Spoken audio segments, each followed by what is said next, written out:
രാമേന്ദ്രൻ സാറേ, ഇന്ന് കൗതുകം നിറഞ്ഞൊരു വാർത്ത നമ്മുടെ ശ്രദ്ധയിലേക്ക് വരികയാണ്. പഞ്ചാബ് ഹരിയാന ഹൈക്കോടതി എന്ന് പറഞ്ഞാൽ ചണ്ഡീഗഡിലായിരിക്കണം അത് അല്ലേ? രണ്ടിനും കൂടി ഒരു കോമൺ തലസ്ഥാനമാണ്. അപ്പോൾ ചണ്ഡീഗഡ് ഹൈക്കോടതിയിൽ വന്നൊരു കേസ്, ഈ ഭാര്യ ഭർത്താവിൽ നിന്ന് എന്തായാലും ഒരു കുടുംബ പ്രശ്നത്തിൽ സംരക്ഷണം ചോദിച്ചുകൊണ്ട് എന്ന കേസാണല്ലോ. ആ കേസിൽ വിചാരണ വേളയിൽ ഞെട്ടിക്കുന്ന ചില വിവരങ്ങൾ പുറത്തു വന്നു എന്നാണ്. സാധാരണ രീതിയിൽ ഒരു കുടുംബ കേസിൽ നിന്ന് ഒരിക്കലും നമ്മൾ പ്രതീക്ഷിക്കാത്ത ചിലത് ചെറുപ്പക്കാരാണ്.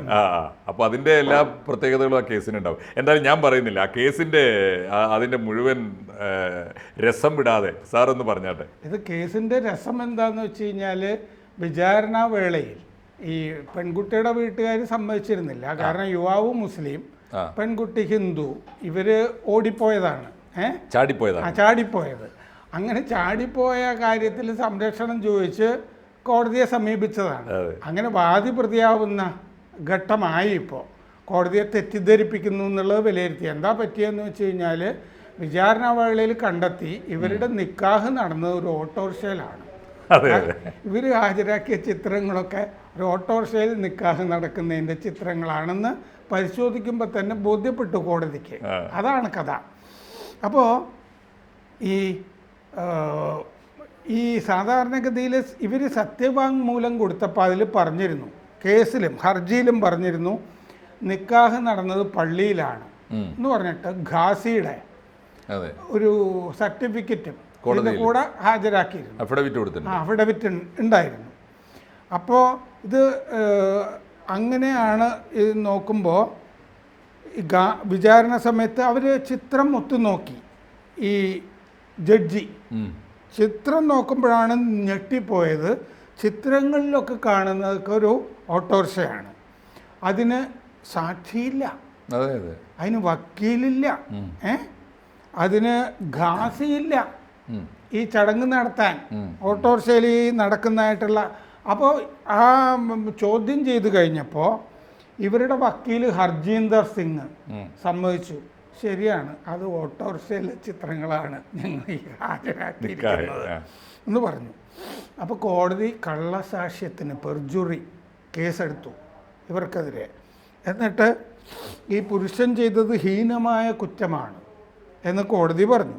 ഇനി ജൂലൈ 23-ാം തീയതി അവധിക്ക് വെച്ചിട്ടുണ്ട്. അന്ന് ദമ്പതിമാരോട് ഹാജരാകാൻ പറഞ്ഞിട്ടുണ്ട്. അപ്പോൾ അവർ നന്നായിട്ട് കോടതി അന്ന് കൈകാര്യം ചെയ്യേണ്ടി വരും.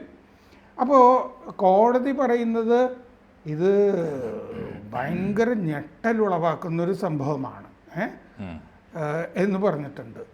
ഫോൾസ് ഡിക്ലറേഷൻ, വ്യാജ സത്യവാങ്മൂലം ആണ് തന്നിരിക്കുന്നത്.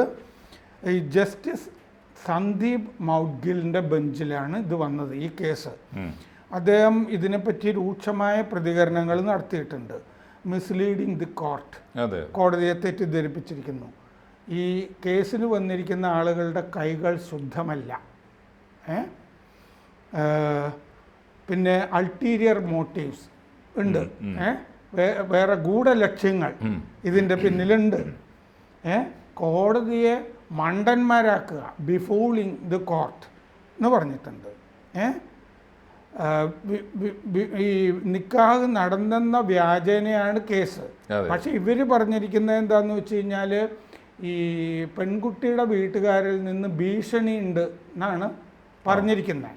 പക്ഷെ അങ്ങനെ ഒരു ഭീഷണി ഉണ്ടോ എന്നുള്ളതൊന്നും വ്യക്തമായിട്ടില്ല, അതിന് സാക്ഷികളോ ഒന്നുമില്ല. പെൺകുട്ടിയുടെ കുടുംബത്തിൽ നിന്ന് ഭീഷണി എന്ന് പറഞ്ഞൊരു കേസിന് വരുമ്പോൾ അത് സത്യസന്ധമായ വിവരങ്ങളാണ് ഉണ്ടാകേണ്ടത്. അങ്ങനെ ഇതിൻ്റെ അകത്ത് വന്നിട്ടില്ല.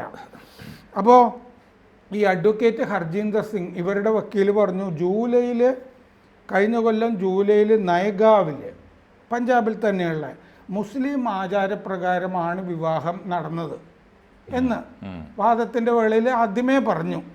അങ്ങനെയാണ് നടന്നത്. പെൺകുട്ടിയുടെ ആഗ്രഹപ്രകാരമായിരുന്നില്ല ഇത്, അതിനാലാണ് ഭീഷണി എന്ന് പറഞ്ഞിട്ടാണ് ഈ സർട്ടിഫിക്കറ്റും ചിത്രങ്ങളും ഒക്കെ കൊടുത്തത്. അപ്പോൾ അഡ്വക്കേറ്റ് ജനറൽ രാജീവ് വർച്ച പറഞ്ഞു, ഞങ്ങൾ ഭീഷണി അന്വേഷിക്കുന്നുണ്ട്. സർക്കാർ പറഞ്ഞു, സർക്കാരിൻ്റെ വാദമാണ്, പോലീസ് അന്വേഷിക്കുന്നുണ്ട്.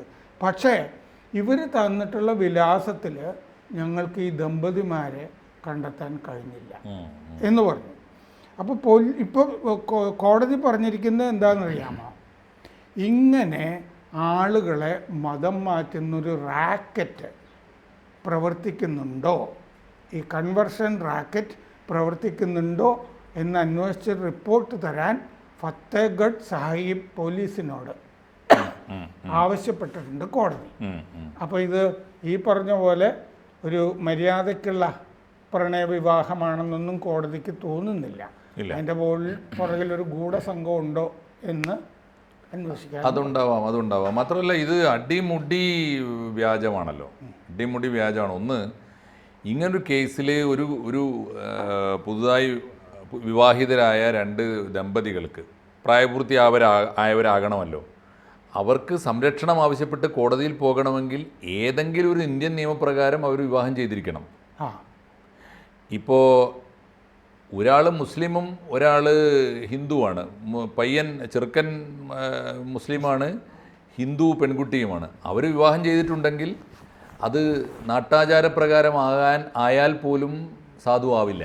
കാരണം ഹിന്ദു പെൺകുട്ടിയെ ഒരു മുസ്ലിം പുരുഷന് ഈ ഇന്ത്യൻ ലോ പ്രകാരം, മീൻസ് ഇസ്ലാമിക ശരീഅത്ത് പ്രകാരം നിക്കാഹ് ചെയ്യാൻ കഴിയില്ല. അപ്പോൾ സ്പെഷ്യൽ മാരേജ് ആക്ട് പ്രകാരം ചെയ്യണം, അങ്ങനെ രജിസ്റ്റർ ചെയ്യണം. അങ്ങനെ വരുമ്പോൾ നിക്കാഹ് ഉണ്ടാവില്ല. എന്തായാലും ഇതിൽ നിക്കാഹ് നടന്നിട്ടില്ല. ഇനി നിക്കാഹ് നടന്നതായിട്ട് രേഖയുണ്ടാക്കി ഏതെങ്കിലും കാസി ഒപ്പിട്ടിട്ടുണ്ടെങ്കിൽ അവനെ പൊക്കണം. കാസി അങ്ങനെ നടന്നിട്ടുണ്ടാവില്ല. എനിക്ക് തോന്നുന്നു ഇത് മുഴുവൻ വ്യാജമായിരിക്കും. വേറൊന്ന്, കോടതിയിലേക്ക് ഒരു കേസ് ഒരു വക്കീലായിരിക്കുമല്ലോ സമർപ്പിച്ചിട്ടുണ്ടാവും. ഈ വക്കീലിന് പോലും കോമൺ സെൻസ് ഇല്ലേ? ഇങ്ങനൊരു കേസ് ആയിട്ട് കോടതിയിൽ പോയാൽ, അതായത് ഒരു മുസ്ലിം ചെറുപ്പക്കാരൻ ഒരു ഹിന്ദു പെൺകുട്ടിയെ നിക്കാഹ് ചെയ്തു എന്ന് പറയുമ്പോൾ തന്നെ ഇദ്ദേഹത്തിന് യാതൊരു ബന്ധമില്ല എന്നർത്ഥം. നിക്കാഹ് നടത്തുവാൻ സാധുതയില്ല, നിക്കാഹിന് സാധുതയില്ല. സ്പെഷ്യൽ മാരേജ് ആക്ട് അനുസരിച്ചാണെങ്കിലും ഉണ്ട്. അങ്ങനെയാകുമ്പോൾ കാസിയും നിക്കാഹും അല്ലല്ലോ ഉണ്ടാവുക. അങ്ങനെയുള്ള ഒരു അബദ്ധം ഇതിനകത്തുണ്ട്. 2, നിക്കാഹ് ഉണ്ടെങ്കിൽ ഈ പറഞ്ഞൊക്കെ വേണം. കാസി വേണമെന്ന് നിർബന്ധമില്ല സാർ, പക്ഷെ വിറ്റ്നസ് വേണം, പാരന്റ് വേണം, രക്ഷിതാവ് വേണം. മീൻസ് ഒന്നുകിൽ പെൺകുട്ടിയുടെ അച്ഛൻ അവരുടെ സമ്മതപ്രകാരം തയ്യാറല്ലെങ്കിൽ നിക്കാഹിന് അത്രയേ ഉള്ളൂ. 4 പേരെ സാക്ഷി നിർത്തിയിട്ട് ഇതാ എൻ്റെ മോള് അവൾക്ക് സന്തോഷമായിരിക്കെ, അവൾ സന്തോഷപൂർവ്വം ഈ ചെറുപ്പക്കാരനെ കല്യാണം കഴിക്കാൻ ഇഷ്ടപ്പെടുന്നു, നിങ്ങളെയൊക്കെ സാക്ഷി നിർത്തി ഞാൻ കല്യാണം കഴിച്ച് കൊടുത്തിരിക്കുന്നു എന്ന് പറയുന്നതിന് നിക്കാഹ്. ഈ മുസ്ലിയാർക്ക് അതിനകത്ത് റോളൊന്നുമില്ല, കാസി ആവശ്യമില്ല, പക്ഷെ സാക്ഷികൾ വേണം, വിറ്റ്നസ് വേണം. ഇതാണ് ഒരു പ്രധാനപ്പെട്ട കാര്യം. ഇത് സത്യത്തിൽ നിക്കാഹ് അല്ല എന്നുള്ള ഉറപ്പാണ്. നിക്കാഹിന് സാധ്യമല്ല. ഒരു കാസിയും തലക്കകത്ത് ആൾപ്പാർപ്പുള്ള ബോധമുള്ള സ്വബോധമുള്ള ഒരു കാസിയും നിക്കാഹ് നടത്തി കൊടുക്കൂല, തട്ടിപ്പാണ്. 2, ഏതോ കാസിയുടെ പേരിൽ വ്യാജ സർട്ടിഫിക്കറ്റ് ഉണ്ടാക്കിയിട്ടുണ്ട്. കാസി കൊടുത്തതായിരിക്കില്ല. പിന്നെ ഇതിനെക്കുറിച്ച് ഒന്നും പ്രാഥമിക ധാരണയില്ലാത്ത ഒരു പൊട്ടനാണ് ഈ വക്കീൽ എന്നുള്ള ഉറപ്പാണ്. അയാൾക്ക് കാശ് കൊണ്ട് കൊടുത്തിട്ടുണ്ടാവും. അതൊന്ന്. രണ്ടാമത്തെ കാര്യം, പ്രൊട്ടക്ഷന് വേണ്ടി കേസ് കൊടുക്കാൻ ഈ കോടതിയിലാണോ പോകേണ്ടത്? ഒരു ഈവൻറ്റ് മാനേജ്മെൻറ്റ് കമ്പനിയെ പിടിച്ചിരുന്നെങ്കിൽ ഇത് മറ്റേ വ്യാജമായിട്ട് സംഘടിപ്പിക്കാമായിരുന്നല്ലോ. നമ്മുടെ നാട്ടിൽ ഹിസൈനസ് മാനവേന്ദ്ര വർമ്മയും ഒക്കെ ഉള്ളതല്ലേ? എല്ലാവരും ഉണ്ട്, ഇഷ്ടംപോലെ ആളുണ്ട്. ഇതിൽ മാത്രമല്ല, സത്യത്തിൽ ഇത് ഒരു പ്രൊട്ടക്ഷൻ ആണെങ്കിൽ ആദ്യം പോകേണ്ടിയിരുന്ന ലോക്കൽ പോലീസ് സ്റ്റേഷനിലാണല്ലോ. അതാണല്ലോ ചെയ്യേണ്ടത്. അതിന് അല്ല, വിവാഹം നിയമാനുസൃതം രജിസ്റ്റർ ചെയ്യാനാണെങ്കിൽ ആദ്യം പോകേണ്ടത് രജിസ്റ്റർ ഓഫീസിൽ നോട്ടീസ് കൊടുക്കുകയാണല്ലോ ചെയ്യേണ്ടത്. ഇതൊന്നും അറിഞ്ഞുകൂടാത്ത, അല്ലെങ്കിൽ രജിസ്റ്റർ ഓഫീസിൽ നോട്ടീസ് കൊടുത്താൽ അവർ നോട്ടീസ് പുറത്തിടുമല്ലോ, അറിവിന് വേണ്ടി. അതെ, ഉണ്ട്, പരാതി കൊടുക്കുമല്ലോ. ഇതിൻ്റെ ഒന്നും പ്രൊസീജിയർ പോലും, ബേസിക് ആയിട്ടുള്ള പ്രൊസീജിയർ പോലും പാലിക്കാം. ഓട്ടോറിക്ഷയിൽ നിക്കാഹ് നടന്നു എന്ന് പറയുന്നത് ഇതിൽ സൂചിപ്പിക്കുന്ന കാര്യം ഇത്രയേ ഉള്ളൂ. അതിനർത്ഥം ഇപ്പോൾ സംഭവിച്ചിട്ടുണ്ടാവുക എന്താണെന്നറിയോ? ഒരു തരത്തിലുള്ള രേഖയും ഇല്ലാതെ, ഒരു രജിസ്ട്രേഷൻ പോലും ഇല്ലാതെ ഒരു ആണും പെണ്ണും പ്രണയിച്ചിട്ടുണ്ടാവും, അല്ലെങ്കിൽ പ്രണയം നടിച്ചിട്ടുണ്ടാവും. ആ പെൺകുട്ടിയെയുമായി ഇവൻ കടന്നു പോയിട്ടുണ്ടാവും. എവിടെയെങ്കിലും ചെന്ന് ഒളിച്ചു പാർക്കുന്നതാവും എന്ന് പറഞ്ഞാൽ കൊടുത്ത അഡ്രസ്സിൽ അവൻ ഇല്ല എന്നല്ലേ? അവരില്ലായിരുന്നു. അപ്പോൾ ഇത് അത്തരമൊരു റാക്കറ്റിൻ്റെ ഭാഗമായി ഒളിച്ചു പോയിട്ടുണ്ടാവും, ആരെങ്കിലുമൊക്കെ രക്ഷിച്ചിട്ടുണ്ടാവും. നാട്ടുകാരുടെ ശ്രദ്ധ തെറ്റിക്കാനും ഇത് കോടതിയിലെത്തിയിരിക്കുന്നു, ഇനി കോടതി നോക്കിക്കോളും എന്ന് പറഞ്ഞിട്ട് യഥാർത്ഥത്തിൽ ഇവരുടെ വഴി അന്വേഷിച്ച് പോകാതിരിക്കാൻ, അല്ലെങ്കിൽ വ്യാജമായ മേൽവിലാസത്തിൽ അന്വേഷിച്ച് കേസ് അവസാനിപ്പിക്കാൻ. ഇപ്പം പറയുമ്പോൾ എനിക്ക് വേറൊരു സംശയം. ഇപ്പോൾ ഇവരോട് ജൂലൈ 23-ാം തീയതി ഹാജരാകാൻ ദമ്പതിമാരോട് പറഞ്ഞിട്ടുണ്ടല്ലോ.